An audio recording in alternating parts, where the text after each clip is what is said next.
VGK comes out listless, falls to the Predators on the road 5-3, next on Locked On Golden Knights.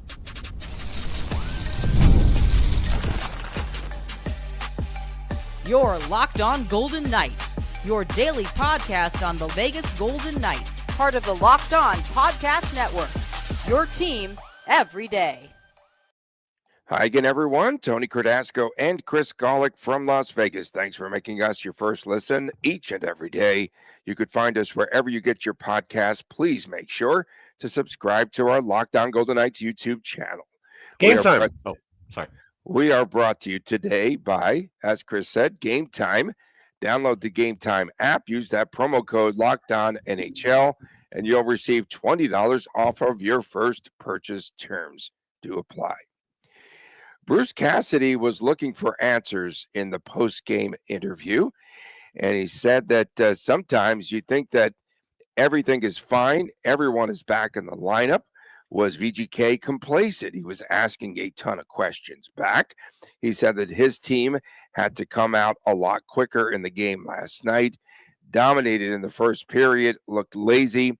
They trailed 4-0, and in that contest, everyone was really tired, lazy, passengers, lack of chemistry, complacent, except for one, Pavel Dorofeyev, who scored that hat trick last night, and he upped his team leading total to 19 goals. What a waste, huh? That's what Cassidy said. That was the funniest thing in the post game.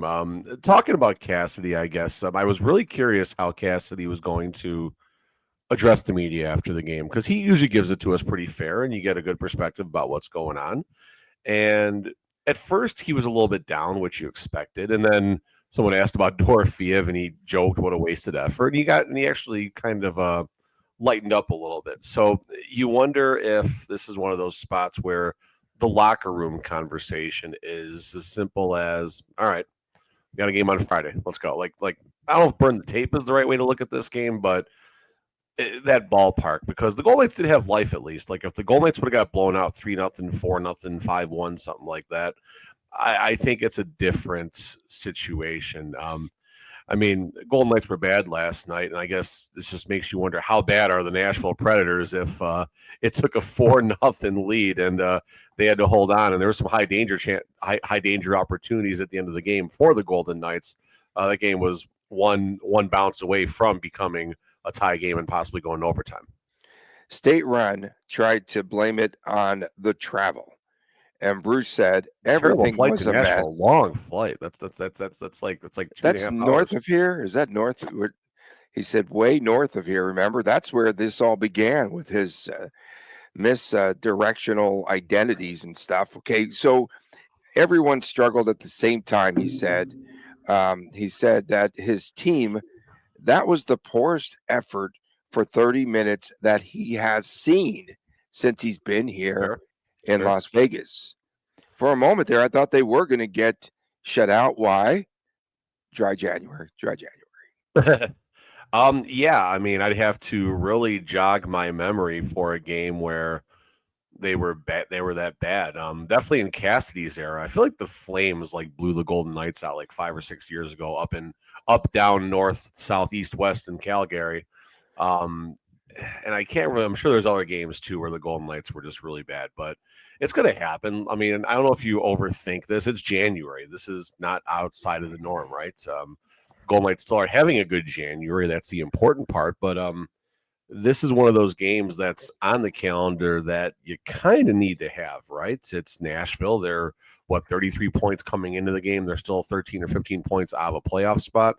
And then now you got back-to-back starting in Carolina, which that's not necessarily a pond jumper type of plane, and then type of trip, and then they finish it up against Chicago in a back-to-back scenario. Then they come back home, then they go to St. Louis. So this is definitely a weird travel circumstance. Now that said, I don't know if I would trade my my travel chip this early in the road trip. I might have saved that for a couple later, because now they're gonna have to find a new excuse if the State Run's gonna have to find a new excuse if the team does go flat in the next couple of games. You said chip. Well, I have show and tell day, right there. Thank you People so always much. joke about that box that that's just your screen, It but was don't see it in your it was glasses. Don't see it there. it was Carlson's birthday present to me. No, from one of my friends, David McCoy. So I still got the thanks so Carlson much. poster over my shoulder. That's from like last year. I see it. I see it. Show and tell day. Why? Okay. Don't tell me that this is the way they have to play the rotation, blah, blah, blah. Why in the world will Samsonov get 2 out of 3 starts on the road? I just Oh, I don't mind that at all. I have no problem with that. Samsonov was have bad any last night, but issues. the whole team was bad. Well, come on. We knew that the Preds would be up for that game, for Marcia's sake. Come on. Yeah, but do you think with that effort it would have mattered? They could have had They would have been better. like literally a brick wall in front of the goal. They would have lost that game yesterday still, Tony. So who cares? Okay. It could have been Patrick Waugh in his prime. They're losing that game last night. I'm not quite sure. I just think he would have given them more juice than that, I think. Samsonov played great his last couple starts. But should he be playing 2 of 3 on the road? That's a absolutely bigger question. Wow. Okay. Hill's got to play in the Four Nations, Tony. He needs his rest. Oh, he does need. Okay, timeout. Meanwhile, Logan Thompson, win number 19. Does he have 19 wins? He's 19 and 2. Like that. He's not good enough to play for Team Canada. He's just not good enough. He's going to be playing a few games right now. Chucky Lindgren's hurt right now, so Logan's going to be the man for a little while. Not that he's not already, but more of the man. That's certainly not us, not used to that type of performance. And that's what Cassidy said. I mean, that summarizes it. I mean, passengers, right? Kind of going through some of these goals. I'm surprised we didn't use. How come we didn't use the chemistry line? How come we didn't say lack of chemistry? Everyone was out. Yesterday. Oh, one other thing too for you, Mr. Golick. Oh my goodness! You know that green sick emoji that we have, right? Yeah. That we could set. That was based on the look of Jack Eichel between periods. My goodness. Terrible. When I saw your tweet, I was looking at the screen going, oh my goodness, this guy is so sick. Yeah, and I wasn't the only one to point that out. There was a lot of people on Twitter talking about it. It wasn't just me. Like I would have stolen it if I saw that. Like everyone else, I just would have said, man, does he look sick or what? Yeah, I mean, listen, he's probably not fully healthy yet, and fine, whatever, but why are the VGK media team marching him out there in the first game intermission? Like, I don't understand. Eichel's not going to say no. Like, he's not that type of person. I felt so bad for the guy. I did. Well, especially after the game, they stuck the media with, I think, Tanner Pearson and someone else. Like, and, Tanner Pearson and his... It was Olofsson. It was Pearson and Olofsson. Okay, Pearson and Olofsson. Thanks.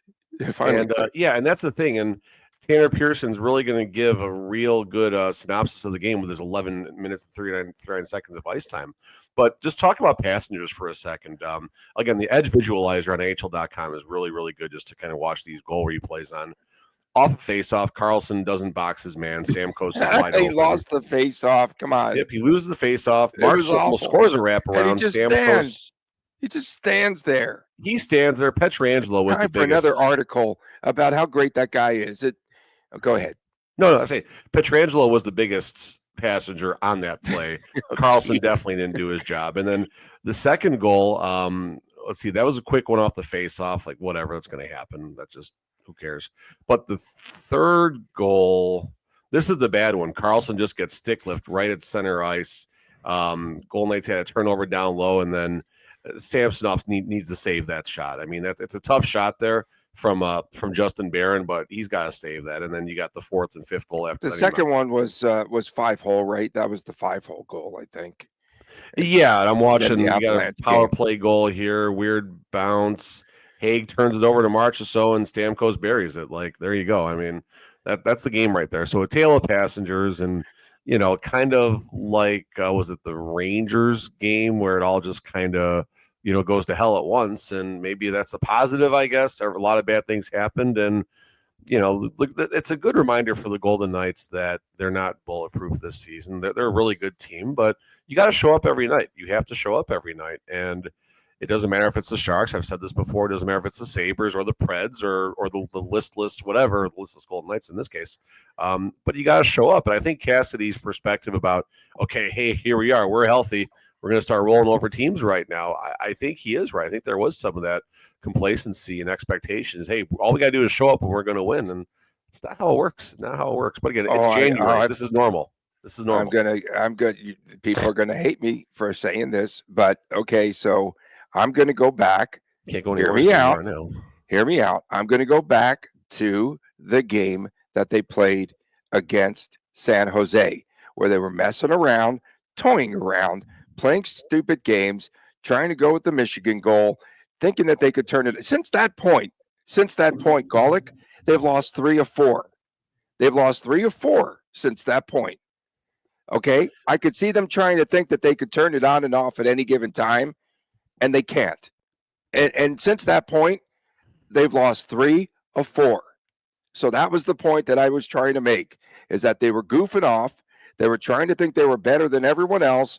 They were doing things, trying to just kind of loaf up and down the ice and take it nonchalant. Is that the game where Eichel got stoned on the breakaway too? Yeah, it was that game. Okay. So no, just hear me out. I pointed it out at the time, and you can't just turn it on and off when you'd like to. Okay. That's fair. It's fair that you can't turn on and off when you want to.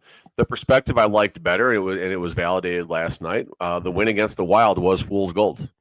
Absolutely. They played without half of their lineup. Fool's gold. It was the rigged game of the year. Yeah, no, that's fair about rigged, but it definitely was a fool's gold game. And you look at now their last 1, 2, 3, 5 games. San Jose, fine, whatever, who cares? Islanders and Rangers, we know what happened there. Minnesota, that Wild game was in the balance until the start of the third period. Yes. A bad Wild team. A Wild aren't a bad team overall, but in that circumstance, they were a bad team. And now we look at what happened in Nashville. And okay, now Golden Knights have to go play an East Coast team, an Eastern Conference team, East Coast and Eastern Conference, I guess. Golden Knights haven't done too well in these circumstances. Carolina, if I remember, blew out the Vegas Golden Knights earlier in the season, back when my original narrative in the season was the Golden Knights were struggling against better teams, which they were at the time. And now, like you said, dry January. What's gonna happen next? Coming up next, we talk about Pavel Dorofeyev and his rise with VGK right here on Locked On Golden Knights. We are brought to you today by Gametime. Gametime has a lot of good things. Gametime picks, curation makes it easier to save more on sports, concerts, comedy, theater, etc. All-in pricing. If you toggle this feature, make sure as well that you have to include that you have to turn on this feature. It's called all-in pricing. So toggle this feature. It shows the total up front, so there are no surprise fees at checkout. And there's seat views. Get a panoramic view from your seat in which you can check everything out there and check it out on the app before you buy, so there's no surprises there, as well as you get the lowest price guarantee. You can be credited up to 110% of the difference.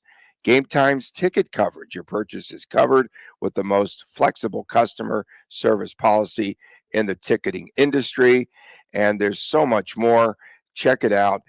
Take the guesswork out of buying concert tickets with Gametime.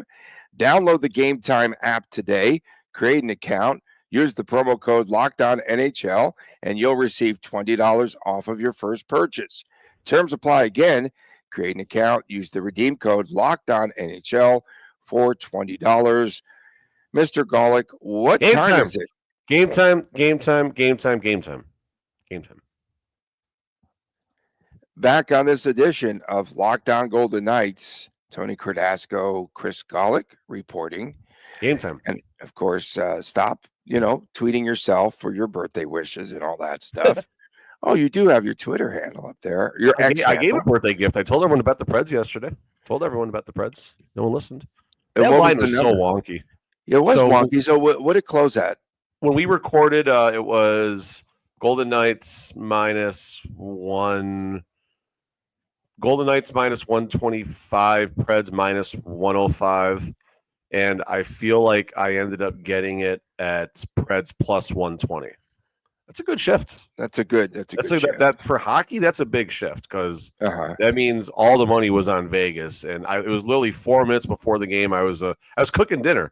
My Allie was making her custom homemade pizza rolls. She makes the dough from scratch and everything.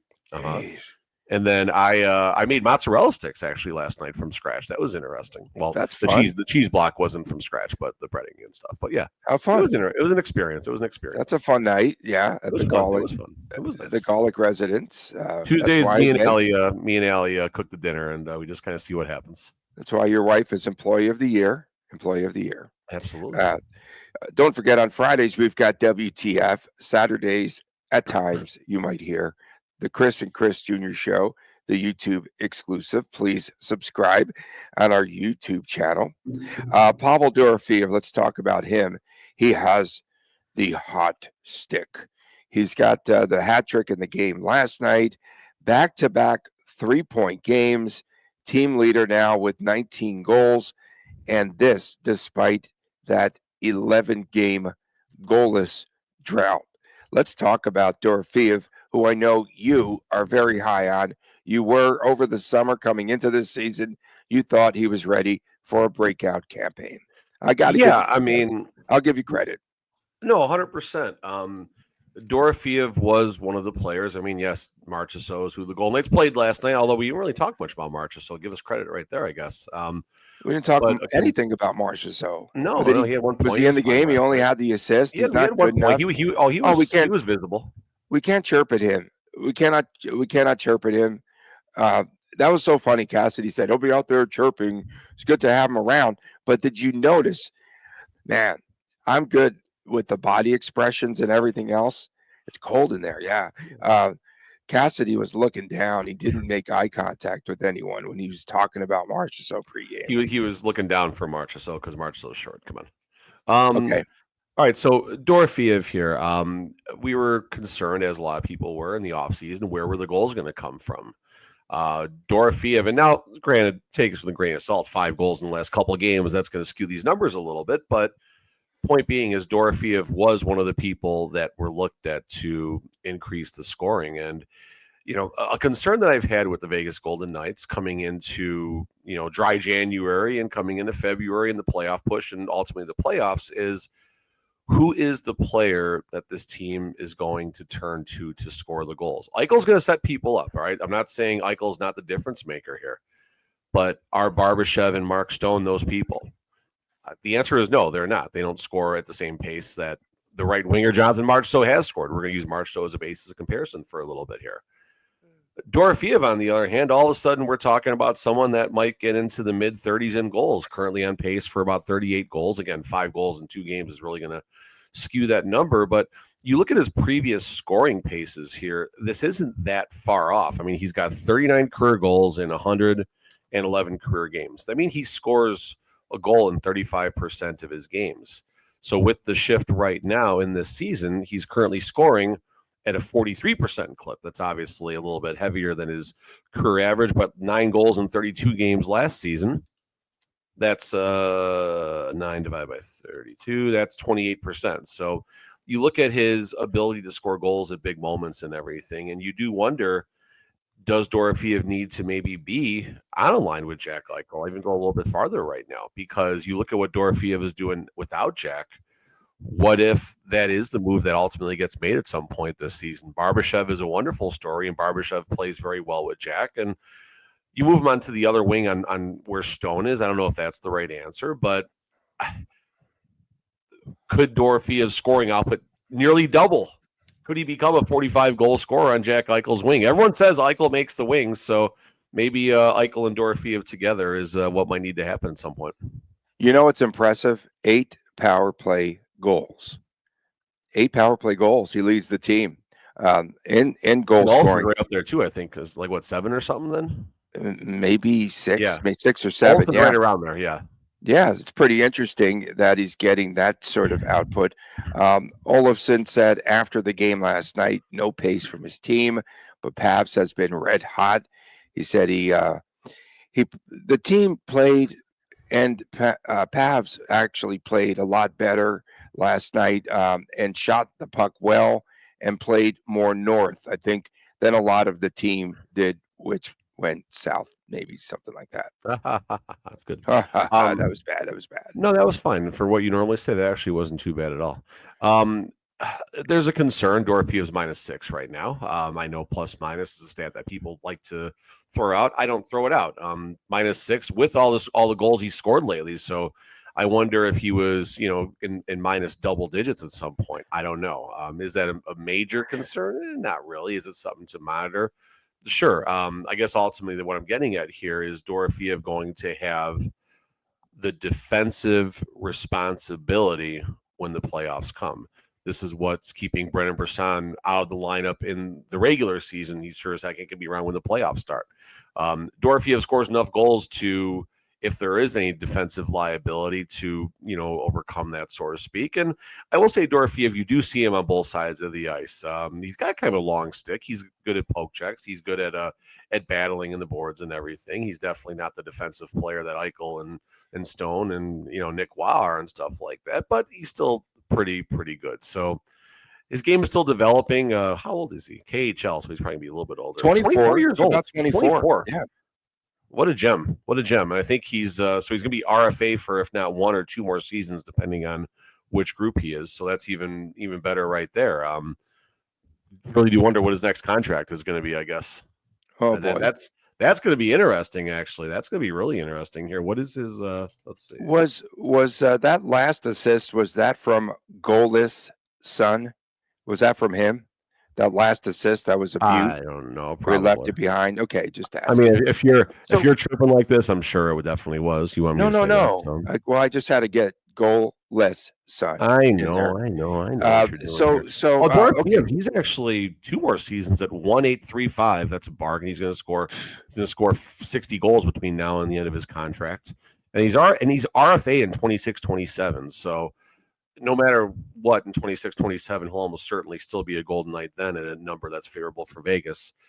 27-28, that's a different story, but we'll worry about that later. The salary cap will be $20 million higher than anyway. So they'll sign him to a 10-year contract. They'll give him a little bit more rubles, and they'll pay him 8 years after the contract expires, though. Oh, so no, I have a question about Durham. Is this a player, when you look at just his development, is this a player that VGK has developed? Yeah. Or was he developed before he came to the U.S. from playing hockey in Russia? I think that's a valid question. No, it's very valid, and I mean, I'm sure they have. No, I've got to give the Golden Knights some credit there. Yes, they've worked hard in his development. So he's 24 years old. In 2017, 2018, he was playing in the MHL. And then 18-19, the KHL. I don't know if the MHL is like the AHL to the KHL. No. It's like the QM AHL, whatever that is. Fair enough. It's like the Q. Between his MHL and KHL career, it looks like he had about 170, 180 games. And nothing like, okay, so his last long KHL season, he had 48 games. He had 7 points. And then he goes to the VHL. Oh boy, now this is getting. Where is that? I don't know. It's south of Russia. I don't know. He goes to the VHL and he gets 17 points in 36 games. So, what did VGK see in him? They got him in round 3, 79th overall in the 2019 draft. So, I would really like to know what the scouting team saw in Dorofeyev, because usually players in the KHL, they're putting up some serious numbers, and then that gets the attention. Dorofeyev didn't do that, so they must have saw. I mean, there's some probably lower level VGK scout that with his coffee in hand, sitting at home watching videos like that's the guy, and he probably got in someone's ear and they drafted him. I don't know if that's that. No, they watched him, I think, 272 times. Hey, you know what? This is an absolute gem. Now, your question, was he developed by? Yes. Was he developed by VGK, or was he already developed? 24. He played 120 something games with the Silver Knights. His peak was 63 games and 52 points in 21-22. They took their time with him. 22-23, he gets 18 games up, scores 9 points. He's a plus 5. Okay. I mean, VGK developed him from the farm. This is you know whose thumbprint goes on this player, Manny Vivros. Vivros. Manny. Yeah. This is a Vivros special right here. Dorofeyev, he might have, because 22-23, that was Craig was on the bench, was on the Vegas Golden Knights bench. So give Manny Vivros some credit. Haven't brought that name up in a long time. He might return at this pace. And you heard Cassidy. That's good. I'm sorry, man. No, You good. heard Cassidy, though. We have to get out of this segment, but you We did do. hear him Yeah, say a couple of days ago that when speaking about Pavel Dorofeyev, that wingers are very streaky. And so we're seeing that streak right now. And what Cassidy liked the most, though, was that Dorofeyev had really worked hard during his slump of 11 games. Yeah. Speaking of slumps, why was Holtz on line 2 last night? Right here on Lockdown Golden Knights. You just realized that your business needed to hire someone yesterday. How can you find amazing candidates very fast? Easy. Just use Indeed. When it comes to hiring, Indeed is all that you need. You could stop struggling to get your job post seen on all the other sites. Indeed sponsored jobs. It puts you and your post at the very top of the page, and it helps you to reach the right candidates and fast. And, we've been in a spot before where we've needed to hire someone like yesterday, and the pressure's on, and every day without the right person is a setback. That's exactly when Indeed's sponsored jobs come in handy. They make sure that you and your post is seen by the right candidates each and every day and very fast, like as in right now. So you can fill that job very quickly with Indeed. Now you can speed up your hiring process, or as we say on this show, process, with a $75 sponsored job credit. Just go to Indeed.com/lockdown right now, and you can check it out. Show your support of our show by saying that you heard about it on this Lockdown Golden Knights podcast.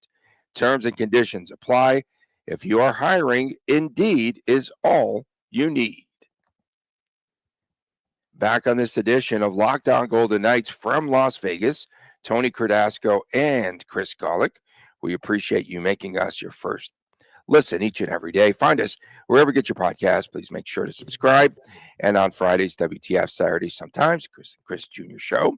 We'll be posting later today another podcast because you went off the rails and you spoke to the enemies, or are they frenemies? What are they? Frenemies. They're fun. Frenemies. Yeah. So that was Locked on LA Kings. Is our guy Eddie everything okay with the fires? Yeah, I mean that's we started, just very light chat about that, but what can you do? And then who's the host down of there too, which is just brutal, but yeah, it's anyway, it's horrible, it's horrendous. Who was the host of Locked on Edmonton Oilers? Not the guy. Got a good mustache. I forgot his name. Nick. Well, Nick it's something. okay. It's okay. Good guy. Good to talk to. He likes wrestling like me. He's got a big Money in the Bank briefcase in his background, but quality mustache. So when you have three people on, like it's a little narrower. This host, his camera worked. It worked. Yeah, it worked. Okay, it worked. That's pretty funny. No, but you got like the 3-person cutouts, and his mustache was like almost the whole screen. It's good. I'm not knocking the guy. It's good. Like in the ice and cold up there, though, it probably gets like frozen, right? Like, he's in New York, but yeah. See, okay. In any event, Alexander Holtz on the second line. Yeah, Holtz last night, for the record, finished. Wait till you hear this number. After what I say here, so he finished 9th on the hockey stat card. Carlson, by the way, lower half again on the hockey stat card. Carlson had a bad game last night. Oh my. Dude has not scored a goal in 11 games. Okay, so here we go. You talk about dry January. The line 2 dry 2024 okay. So the line 2, no goals combined in 24 games. That's why it's the do factor line. We went from the IKEA line to the do factor line, expecting what are you looking for? I mean, no wonder why it had a clunker last night. Carlson, Howden, Holtz combined 24 games, score without a goal. Combined 24 games, led by Carlson with 11. So I like Cassidy a lot, you know that, but that line is not good. not good. Before we tee off on Holtz, reminder, he's 22 years old. 22 with years 150 old. Games of NHL experience. So this is a unique spot. And he plays with a 200-foot player too, exactly on that line. So listen, Holtz, this is more of an investment than anything. Number 7 overall in the 2020 NHL draft as well. So there's a lot of metrics that people liked about him. There's some the Golden Knights do like about him. Look at Pavel Dorofeyev. Look what they found there. I don't know if Holtz is going to become Dorofeyev, but there's something there. So 22 years old, it's taken time to find his place with the Golden Knights, and that's okay. 16 goals, 12 assists, 28 points last year with a terrible New Jersey Devils team. Holtz has been moved around this lineup a lot right now. We've seen him up high. We've seen him down low. We've seen him here. We've seen him there. And he probably sounds like a song, Hokey Pokey. But he just can't find his way. You talked about his drought right now. His last one of his 3 goals came against the Anaheim Ducks back on December the 4th. That was one of his 2 points in his last 17 games. So Holtz, okay, he's playing okay defense on when he's in that complimentary 4th line role, but he's not an energy guy. When they try to make him a skill guy, he's absolutely irrelevant out there. I'll just call it what it is. He had 11 minutes of ice time coming into a game when he was on the second line, so to speak. So that tells you all you need to know right there. He's the first person that's going to be shaken up. And if we're going to keep going a little more about this here, Holtz is the weak link right now. Every other player on this team has an identity. They have a role. They have complementary roles they can go into if their primary role isn't working. Olsen's a great example. He can go on the first line. He can go on the third line. He can do his thing on the power play. Nicholas Waugh can play any one of the 12 forward positions and do a good job. Brett Howden has done very well on the wing. He also can center the third or fourth line, even the second line when necessary. Eichel, Stone, Barbashev, Dorofeyev, Pearson, Waugh, Kolesar. I don't need to go into details about them. We know what they can do. So this is going to be, injury, of course, withstanding, this is going to be the number one area of opportunity, area of concern addressed by Kelly McCrimmon. After the trade deadline, I'll double down that if the Golden Knights are healthy-ish, Holtz will be a healthy scratch, if not even a stint with Henderson sooner. Yeah. No, I was curious, too, why they put that line together last night because, again, they're all struggling. Put Kolesar up on that line. Wow, what year is this? I just said put Kolesar on line 2. Did you just say the Flying Burrito Brothers should be on line 2? Kolesar, I don't think Holtz should be on line 2, and I don't think it should be Pearson. So Kolesar wins by the default. Last one standing. By default, yeah. No, very interesting move, and we'll see what happens the rest of this road trip. I still say Hill should have gotten the start because you have a few days between games. Oh, you know what? You know what we're going to hear? What will we hear out of Cassidy's mouth today? We had time to practice on the road. Practice. Hey, they usually bodes well for the Golden Knights. They'll probably always bodes well. Absolutely. We will hear about practice, right? We've got a lot of practice time in now. It looked like a guilty game for VGK. And kudos to Marchessault, who he got them all drunk. He got them all drunk. I think it was a guilty game. There's no doubt. That you can't tell me otherwise. I mean, yeah. The tweet I saw, Carlson got them all. Marchessault got them all drunk while Marchessault was doing shots of water. Oh my gosh. Yeah, no. Okay, so it looks like I'm trying to see here. Good game by him. 1 assist against VGK. The wraparound attempt that didn't go, but it came off the pads of Samsonov and the cleanup job. And he was very noticeable in the game too. It wasn't even just that. He was very noticeable. No. He's buzzing. He was buzzing, and Stamkos is getting hot. They don't need the Sphere this year. They're going to be a team. Watch out in the second half. Watch out. Go ahead. Let's wrap this up. I'm making sure the Hurricanes don't have a back-to-back when they play. Yeah, I don't think so. You already looked. Okay, fine. Okay, Let's go home. We appreciate everyone tuning in, especially our everydayers, our folks that tune in each and every day to hear us. That's a shocker right there. Of course, don't forget Friday's WTF. Saturdays, do I still promote that other show? Yeah, maybe. Okay, the Chris and Chris Jr. show sometimes on Saturday mornings. Well, I didn't watch cartoons when you guys were recording that. And you watch cartoons now? Yes. Back to cartoons. For my What a man Chris cartoon. Golick, I am Tony Cardasco. We still don't know why. We're trying to figure out why Holtz was online too. Again, for my man Chris Golick, Tony Cardasco from Las Vegas. We'll see you tomorrow right here on Lockdown Golden Knights. And please, folks, take care. I miss the music.